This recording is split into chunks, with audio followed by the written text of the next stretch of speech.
अहिंसा तीर्थ प्रणेता, अहिंसा तीर्थ प्रणेता, जय जय हो भारत गौरव राष्ट्र संत प्रमुख सागर। स्वर्णिम स्वर्ण जयंती का अवसर ये महान है, मिलकर हम मनाएंगे गुरुवर देश की शान है प्रमुख सागर। जय हो गुरुवर प्रमुख सागर, जय हो गुरुवर।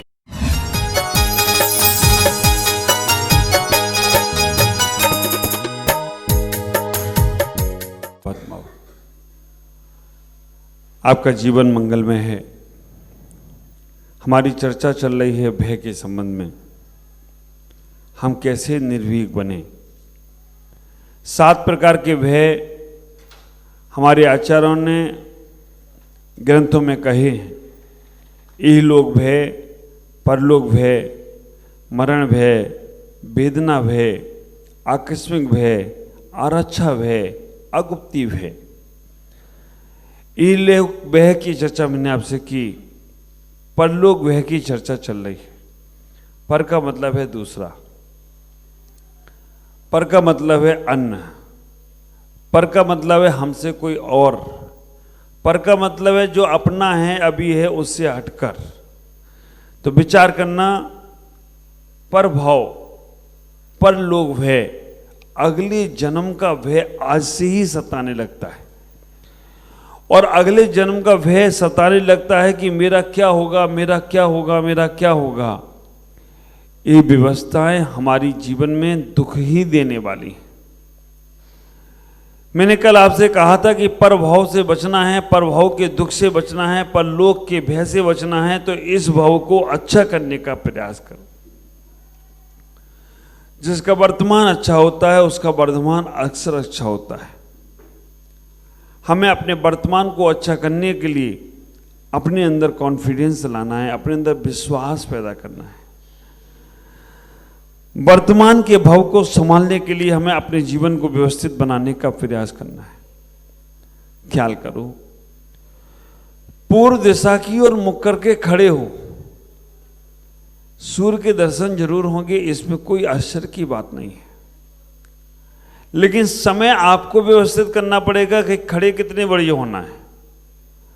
अगर शाम को खड़े होगे तो 6 घंटे का इंतजार करना पड़ेगा जब तक सूर्योदय नहीं हो रहा है। अगर आप सुबह खड़े होंगे 5 बजे, जब सूर्योदय होना है तो 5 मिनट में सूर्य के दर्शन होंगे। तो आप विचार करके रखना, अगर आपके पास अच्छा समय चल रहा है और अच्छे समय पर आपने अच्छे कार्य कर लिए, तो समझ के रखना कि ज़्यादा मेहनत नहीं करना पड़ेगी, पुरुषार्थ नहीं करना पड़ेगा। और अच्छा समय निकल गया, उसके बाद तुम सोचो कि हम अब अच्छा समय ले आए तो बहुत मुश्किल होगा। इंग्लिश में एक कहावत है, टाइम वेट फॉर नन, गुजरा हुआ समय वापस लौट के नहीं आता है। तो हमें वर्तमान के समय को इतना अच्छा बनाना है कि अभी आपके पास सब कुछ है, जैसा चाहो वैसा कर सकते हो। तुम सोचोगे कल करेंगे, कल करेंगे, कल कल करते करते काल आ जाएगा, लेकिन कल आने वाला नहीं। तो ख्याल करके रखो, अपने जीवन में इतना अच्छा समय मिला है, इसका सदुपयोग करो। हमें परभाव की चिंता करना ही नहीं है। तुम्हारे पास 3 चीजें हैं, तन है, तुम्हारे पास मन है, तुम्हारे पास धन है, तुम्हारे पास, और इन तीनों चीजों को मिलाकर जीवन है तुम्हारे पास। मृत्यु जिसे प्राप्त हो गई उसके पास भी तन है, उसके पास भी मन है, उसके पास भी धन है, लेकिन जीवन नहीं है, श्वास नहीं है उसके पास। तुम्हारे पास तन, मन, धन और जीवन भी है, अभी प्राण भी है तुम्हारे पास, तो इनका सदुपयोग करो। ख्याल करना, इस शरीर जो हमें मिला है इसका कितना सदुपयोग कर सकते हो, कितने अच्छी चीजों में लगा सकते हो। बुरी चीजों के माध्यम से हमने शरीर को गंदा कर लिया, और इस शरीर को गंदा करते जाएंगे, गंदा करते जाएंगे, तो आगे चलकर ये शरीर हमें अच्छा मिलने वाला नहीं। हमारे पास मन था अच्छा, हमने मन में गलत सोच सोचकर मन को इतना कमजोर कर दिया कि अब वो मन अच्छा सोचने पे तैयार ही नहीं होता है। हमारे पास धन था अच्छा, हमने धन को गलत चीजों में प्रयोग करके इतना बर्बाद कर दिया कि अच्छे चीजों में लगाने के लिए वो हमारे पास धन ही नहीं बचा। ख्याल करो, पर भव को सुधारना है तो इस भव को सुधारो। इस भव को सुधारने के लिए ये जो शरीर मिला है, इस शरीर का सदुपयोग करने का प्रयास करो। आपको मालूम है, अगर हम गलत चीजों का सेवन करते हैं तो शरीर का सदुपयोग होता है या दुरुपयोग होता है? दुरुपयोग हो रहा है। आप ख्याल करो, आपकी ज्यादा आवश्यकता नहीं है शरीर की, कितना भोजन करते हो, है ना? आप ख्याल करके रखना कितना भोजन करते होगे और कितना बर्बाद करते हो। कहते हैं कि आजकल की शादी विवाहों में जितना भोजन झूठा छोड़ा जाता है, अगर उतना भोजन किसी भूखे को खिला दिया जाए तो 25% लोगों के पेट उस भोजन से भर जाए। इतना भोजन झूठा छोड़ा जाता है। तन की हमारी आवश्यकता ज्यादा नहीं है, हम बार बार करते हैं भोजन, बार बार गटर पटर करते रहते हैं तो हमारा शरीर कमजोर पड़ता है। नीतिकारों ने कहा, 1 बार खाए सो योगी, 2 बार खाए सो भोगी, 3 बार खाए सो रोगी, और जो बार खाए उसकी दुर्गति निश्चित ही होगी। अब आप विचार करके रखना, एक बार, हमें तो आश्चर्य लगता कि आप बार बार कर कैसे लेते भोजन। एक बार भोजन करने में, एक बार आहार करने में मुझे पसीना आ जाता है।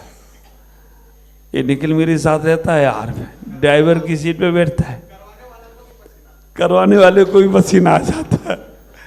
आप विचार करके रखना, एक बार भोजन करने में मेरे को पसीना आता है और तुम लोग बार बार गटर पटर करते जा रहे हो। थोड़ा तो इस शरीर को रेस्ट देने का प्रयास करो। आप ख्याल करके रखना, आपका शरीर वज्र सब नारद सेनन जैसा होगा अगर आपने इस शरीर का सदुपयोग किया। हम इस शरीर का सदुपयोग नहीं कर पा रहे, पर भाव में दुख मिलेगा, हम बीमार पड़ेंगे। क्यों? दवा के खाओ, दवा खाना जाओ। हाँ, और डॉक्टर भी वहां दबाता है, मुट्ठी भी यहां पे दबाता है, मुट्ठी खुल जाती है। आप विचार करके रखना, आप सबसे पहले अपने भोजन पे कंट्रोल करो। अगर आपको ये भव भी अच्छा करना है, परभव भी अच्छा करना है, तो भोजन पे कंट्रोल करने का प्रयास करो। जिसका भोजन पे कंट्रोल है, समझ के रखना, वो जीवन में बहुत अच्छा हो सकता है। 2 ही चीजें हैं, भोजन और भजन। भोजन और भजन 2 ही चीजें हैं। आप विचार करके रखना, इन दोनों को समझना। जानवर जो होता है वो सुबह से भोजन की तलाश में निकलता है, और इंसान जो होता है वो सुबह से भजन की तलाश में निकलता है। हमारे अंदर अगर भजन की प्यास, सुबह से उठकर प्रभु भजन करो, भगवान की भक्ति करो, सुबह उठते ही 9 बार नमोकार मंत्र पढ़ो। लेकिन अभी करते क्या हो? सुबह से बेड टी। बेड टी का मतलब बेड माने खराब और टी माने चाय। सुबह से कुल्ला नहीं किया, बाप रे, कैसे डाल लेते हो। कहीं गंदगी पड़ी है और वहां पे तुम जाके कुछ डालोगे तो वो भी सामान, अच्छा सामान भी गंदा ही हो जाएगा, और आप पेट में डाल रहे हो।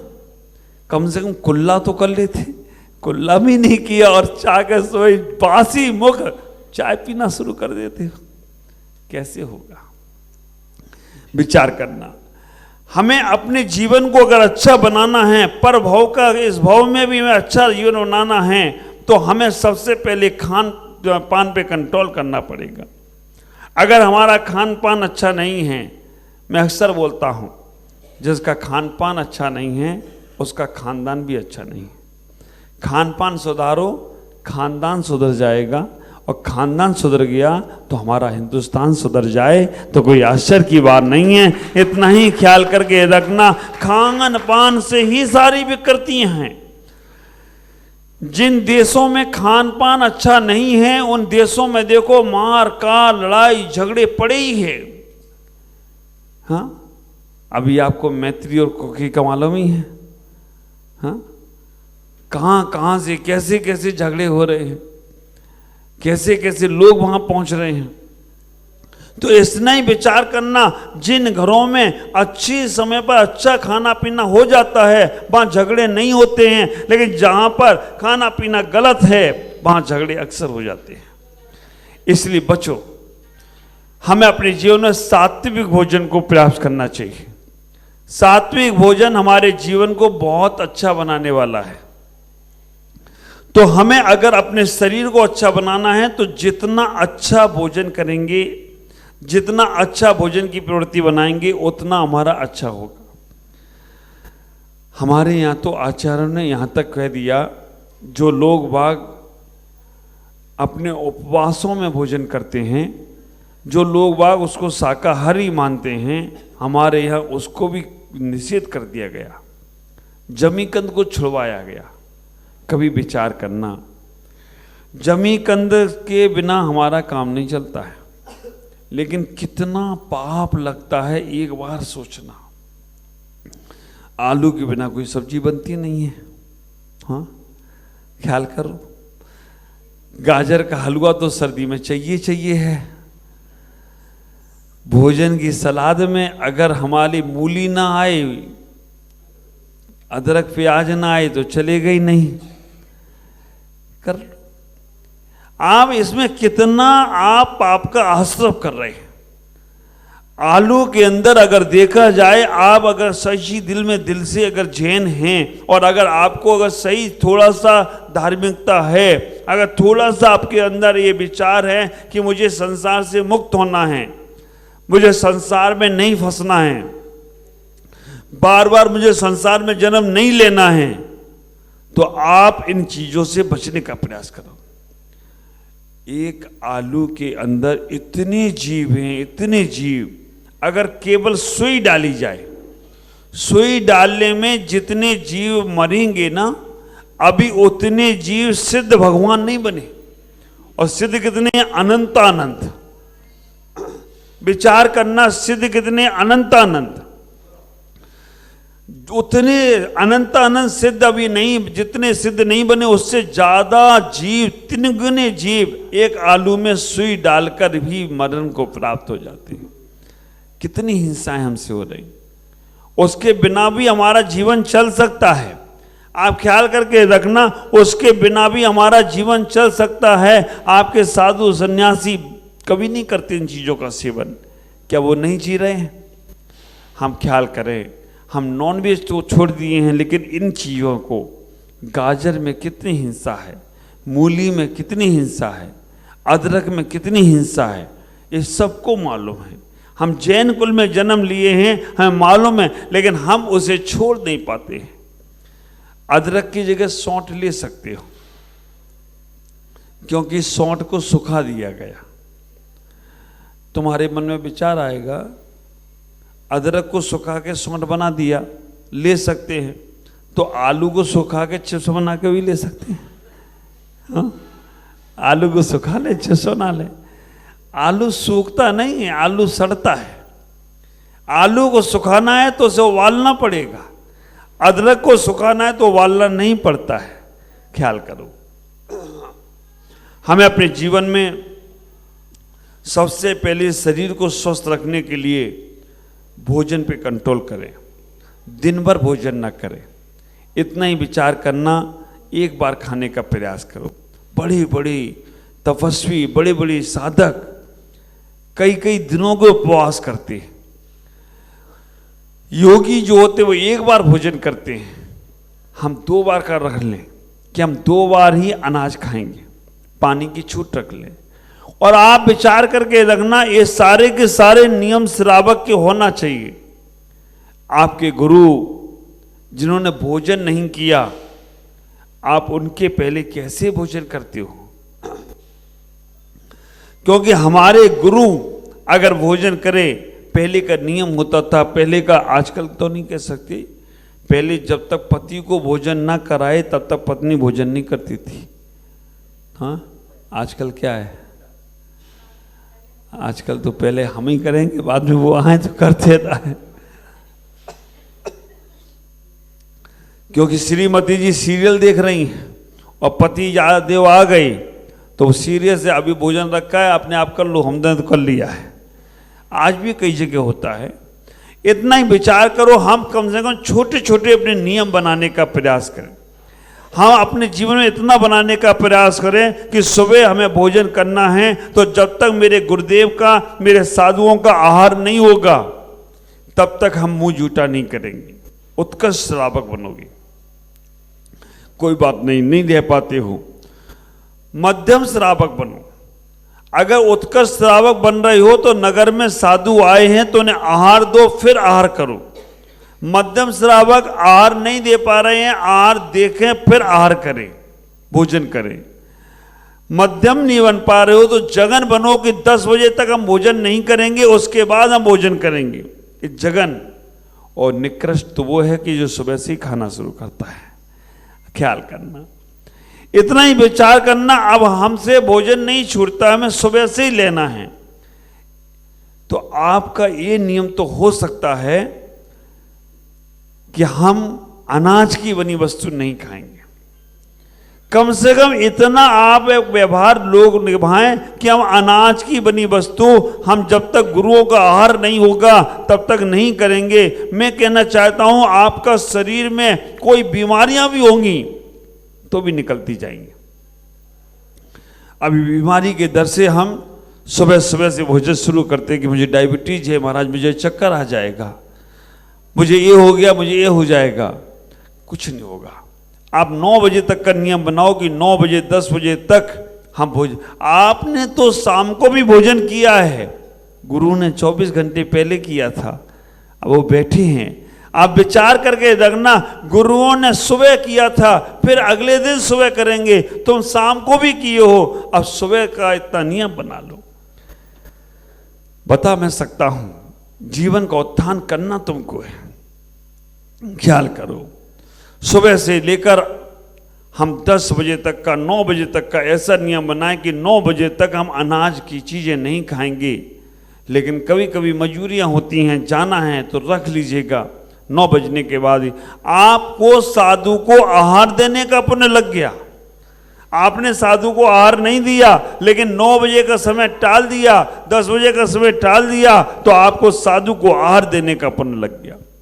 शरीर को स्वस्थ रखने के लिए भोजन को स्वस्थ करें, शाकाहारी भोजन करें। रात में तो भोजन करने का प्रयास मत करो।